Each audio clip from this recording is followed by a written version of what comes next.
kuih-kuih itu dimainkan oleh sesetengah ekstremis, puak-puak yang memang diorang anti terhadap penganut Hindu. Saya rasa Waibinga dan saya, khususnya saya menggunakan kapasiti saya sebagai ketua DAPSI, kita merupakan satu-satu parti politik yang kita berdiri bersama dengan penganut Hindu. Tak kiranya pimpinan paling atas sekali ataupun parti politik lain, kita cakap dengan mereka, kita tak akan ada istilah frasa kuih haram.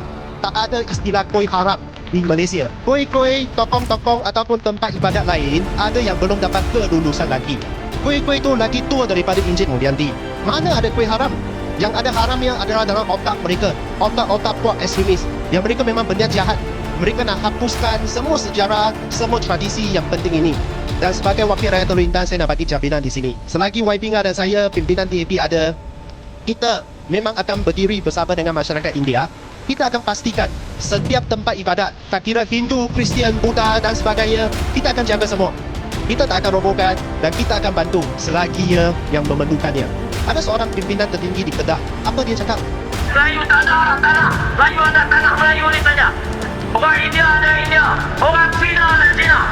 Dia cakap orang Melayu ada tanah Melayu, orang Cina ada China, Myanmar, Raja Gopal, semua ada negara India. Maksudnya dia nak pertikaikan ketaatan, our loyalty to our country.